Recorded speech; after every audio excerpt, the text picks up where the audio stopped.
안녕하세요. 보타임의 미국 소식입니다. 7월 19일 헤드라인 뉴스를 전해드리겠습니다. 보타임의 첫 번째 소식을 전해드리겠습니다. 여러분은 1월 6일 의사당 난입 사건 때 HBC 최초의 살해당한 여성 베테랑으로 알고 있죠. 그런데 오늘은 새로운 사실이 밝혀지고 있습니다. HBC 경찰 총격을 받기 30분 전에 벌써 한 명의 여성이 의사당 바깥 광장에서 사망한 사건이 확인이 되고 있습니다.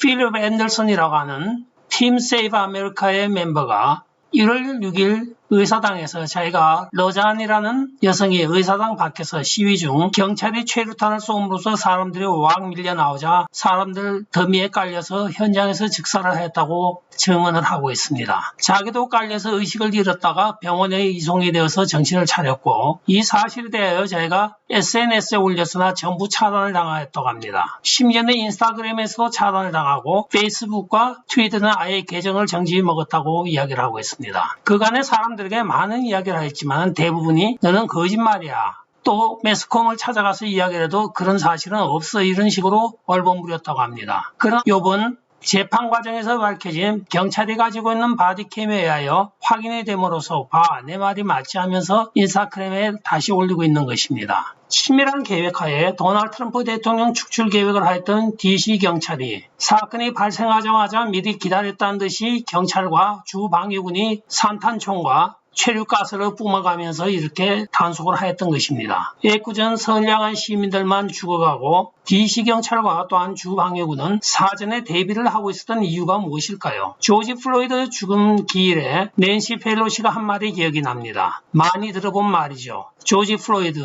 네가 죽어줘서 고맙다. 그렇게 이야기를 했습니다. 다음 소식입니다. 캘리포니아 오렌지 카운티 아나햄 이벤트 센터에서 맥 게츠와 MTG 의원이 실내 집회를 열기로 계획을 하였습니다. 집회의 내용은 아메리카 퍼스트라고 하는 도널드 트럼프 대통령을 지지하는 보수 성향의 집회를 계획하였는데 집회 당일날인 토요일날 아침에 갑자기 아나임 시티로부터 집회를 열 수 없다고 통보를 받았습니다. 그 이유는 있지도 않은 안전상의 이유를 핑계를 대면서 행사 당일날 아침에 취소를 하여버렸던 것입니다. 그러나 이에 굴하지 않고 MTG 의원과 맥 게이츠 의원은 거기에서 30마일이나 떨어진 리버사이드 시디오락 노천에서 집회를 하였습니다. 근데 놀랍게도 여기에 여러 수백 명이 참가를 하여 아메리카 퍼스트를 연호하면서 시위에 열기를 다하여 갔던 것입니다. 이 수백 명의 숫자는 8,100만 표를 받은 조 바이든과 해리스의 오렌지 카운티 연설에 모였던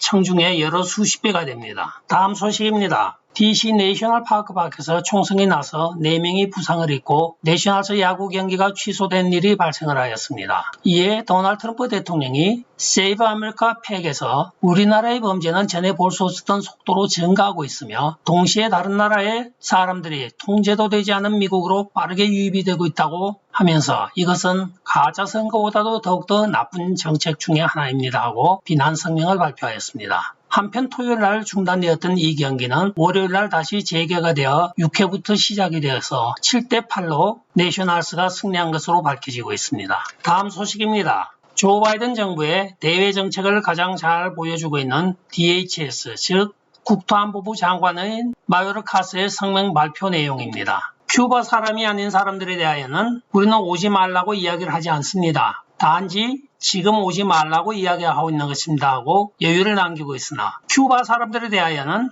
당신들은 미국으로 오면 안 됩니다 하고 단호하게 이야기를 하고 있습니다. 이것이 오늘날 조 바이든 정부의 불법 입국자와 난민에 대한 정책의 단면을 잘 보여주는 짤입니다. 다음 소식입니다. 터 칼슨이 바이든 법무부 산하에서는 지금 헌터 바이든이 떼돈을 벌고 있으며 자기가 원하는 무엇이든지 할 수 있는 상황이라고 비난을 하고 있습니다. 터 칼슨의 말에 따르면 지난 대선 직전에 헌터 바이든 랩탑이 출연하였을 때 데이비드 와이스라는 검사가 선거 직전이라고 하면서 이 사건을 DOJ가 나중에 밝히듯이 성명을 발표하였으나 이 사건에 대하여 민주당은 러시아가 만든 가짜라고 하는 프레임을 이어갔습니다. 그러나 선거가 끝나고 지금 9개월이 되어도 아무런 수사 진척이 전혀 없습니다. 메인스트림 미디어는 이 사실이 없었던 일인 양 덮고 지나가고 있으며 또 다른 아젠다를 항상 먼저 부각을 함으로써 이 사건을 묻어가고 있는 것입니다. 이에 용기를 얻은 헌터 바이든은 최근에 가짜 그림을 판매하기 이르렀으며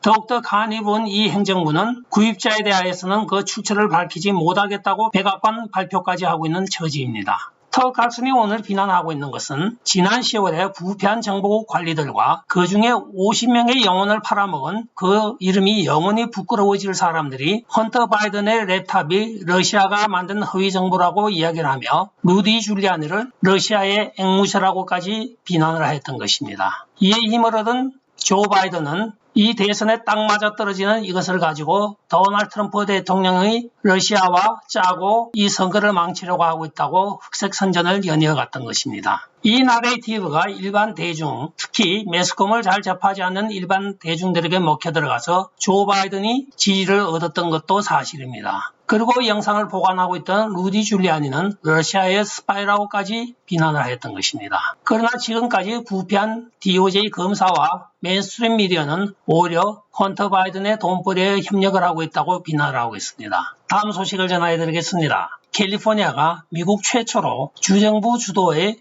재정 보장을 하는 소득 계획을 추진할 것으로 보입니다. 지난 목요일 날 캘리포니아 주의원들은 소득을 보장하는 계획을 수립하는 법안을 주 상원에서는 36대 0, 하원에서는 64대 0으로 만장일치로 통과를 시켰습니다. 이 법안의 취지는 임산부나 또는 위탁가정을 가뜩한 젊은 청소년들에게 매월 현금으로 지급을 하며 제한 없이 사용이 가능하다고 밝히고 있습니다. 그러나 이 법안에 반대를 하고 기권을 해버린 공화당 의원의 말에 의하면 이 법안은 일할 인센티브를 약화시키고 정부 의존도를 높이고 있다고 하면서 일의 가치를 높이는 정책을 추진해야 되는데 이 보장된 소득은 상향 이동에 필요한 직업 훈련과 기술 제공을 하지 않는다고 하면서 이것은 잘못된 악법이라고 이야기를 하고 있습니다. 차라리 그 돈으로 청소년과 임산부들에 대하여 교육이나 아니면 어떤 직업 훈련을 시켜야 된다고 이야기를 하고 있는 것이죠. 저로서는 후자의 말이 공감이 가고 있습니다.